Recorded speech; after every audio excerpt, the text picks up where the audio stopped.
안녕하세요. 첫 번째 수업을 잘 마무리하셨습니까? 성문서 개론 그리고 시편 개론과 연관된 수업을 했는데 첫 번째 수업의 내용이 좀 딱딱하고 게다가 처음 시간의 토론 질문은 더 딱딱하다고 느낄 수 있습니다.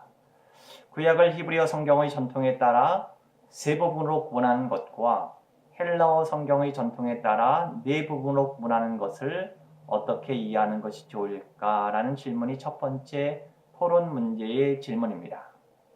이 토론 질문은 성문서라는 과목과 직접적으로 연관된 것처럼 보이기는 힘들지만 성문서라는 과목명이 기독교 전통의 성경에 따른 것이 아니라 히브리 전통의 성경에 따른 것이기에 두 전통의 성경에 대해 생각해 보고자 의도된 것입니다.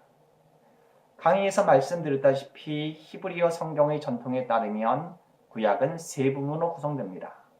첫째는 토라 율법서이고 둘째는 전기 예언서와 후기 예언서로 구성된 네비임 예언서입니다. 셋째는 토라와 예언서를 제외한 모든 책을 담고 있는 케투빔 성문서입니다.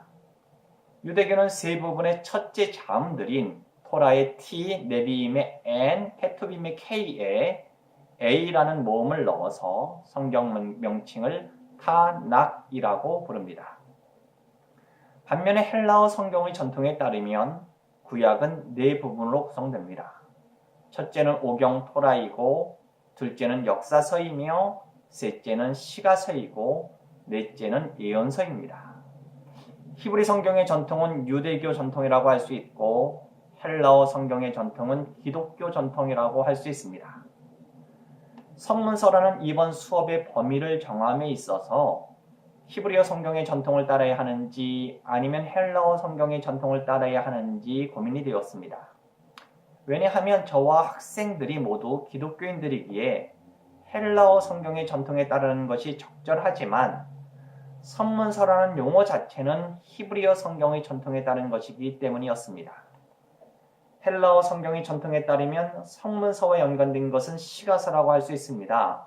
그런데 히브리어 성경의 전통에 따른 성문서는 시가서인 욥기, 시편, 잠언, 전도서, 아가서를 다 포함할 뿐만 아니라 그 외에도 많은 책들이 더 들어가 있습니다.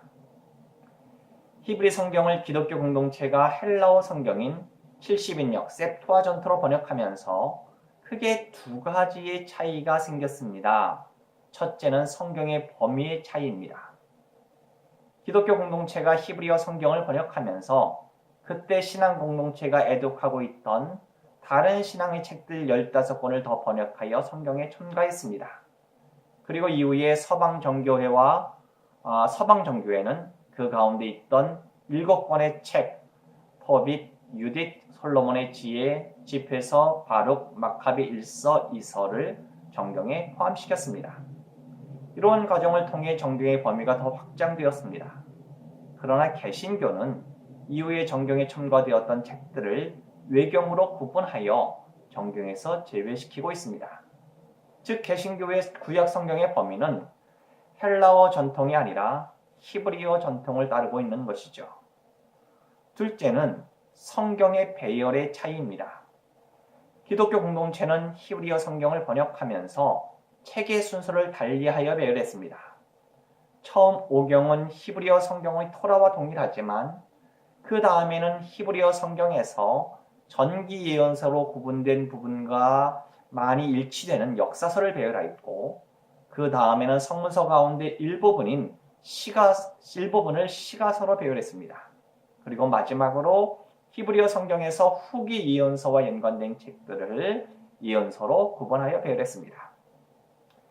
히브리어 성경이 왜 3분법으로 구분되었는지는 불분명합니다. 히브리어 성경의 첫 번째 부분을 차지하는 토라는 유대교 신앙의 근본이 되는 말씀이라고 할 수 있습니다. 아마 토라가 가장 먼저 정경으로 들어왔을 것입니다.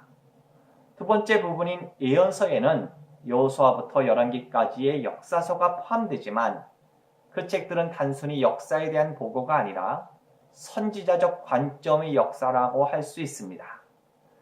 하나님의 말씀과 행동이 실현되는 장으로 역사를 이해한 것이지요.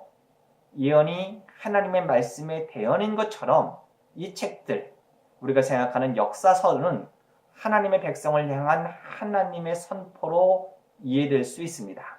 그리고 그 안에 엘리야와 엘리사와 같은 선지자도 등장하죠. 오경 이후에 예언서가 정경에 들어오게 되었습니다. 즉, 이 역사서를 전기 예언서로 하고 그 위에 우리가 예언서라고 생각하는 그 부분을 후기 예언서라고 하여 그 예언서가 정경에 들어오게 된 것이죠. 그리고 오경과 예언서를 제외한 다른 책들이 그 이후에 정경에 들어왔고 그 책들을 성문서라 부르게 되었습니다. 이런 형태로 구성된 히브리어 성경이 헬라어로 번역되면서 오경, 역사서, 시가서, 예언서의 형태로 배열되었습니다. 이 배열의 근거도 정확히는 알 수 없지만 기본적으로는 시간의 흐름에 따라 배열된 것이라고 추측할 수 있습니다. 오경은 신앙과 삶의 기원과 근거를 제시해주고 있습니다. 역사서는 과거의 역사에 대한 말씀입니다. 시가서는 현재의 삶과 신앙과 연관된 내용을 담고 있습니다. 그리고 예언서는 미래에 대한 말씀이라고 이해할 수 있습니다.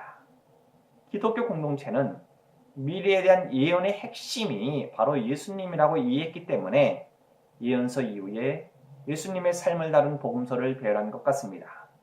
그리고 그 이후에 초대교회에 대한 책들이 배열되어 있습니다. 즉 헬라어 성경의 사본법은 신약과의 연속선상에서 시간적인 흐름에 따라 배열된 것 같습니다. 반면에 히브리 성경의 산본법은 정경이 된 순서에 따라 배열되었고 그 성경의 마지막 책으로 역대기를 놓음으로 아담부터 시작되는 모든 이스라엘의 역사를 정리하고 있습니다. 히브리어 성경과 헬라어 성경의 배열의 차이는 알지만 그 이유를 정확히는 알 수 없습니다. 그러나 헬라어 성경은 기독교 공동체의 성경이었기에 자연스럽게 신약과 연결되는 흐름을 갖고 있습니다. 구약과 신약을 모두 존경으로 받아들이는 그리스도인인 우리는 신약과 연결되는 헬라어 성경의 순서를 따르는 것이 적절해 보입니다. 그러나 우리 개신교는 히브리어 성경의 몇 권의 책을 더 정경에 포함시켰던 동방정교회나 카톨릭 서방정교회와는 달리 히브리어 성경과 같은 책들만을 구약 성경으로 받아들이고 있습니다. 즉 정경의 범위는 헬라어 성경의 전통을 따르지 않고 히브리어 성경의 전통을 따르고 있는 것이지요. 그러므로 히브리어 성경의 전통을 우리는 무시할 수 없습니다. 성경의 내용뿐만 아니라 그 성경의 순서에 있어서도 우리는 히브리어 성경의 전통을 무시할 수는 없습니다. 히브리어 성경의 전통을 고려하면서 구약의 배열과 범위를 이해하는 것이 적절하다고 생각합니다. 그럼 다음 시간에 또 뵙겠습니다. 감사합니다.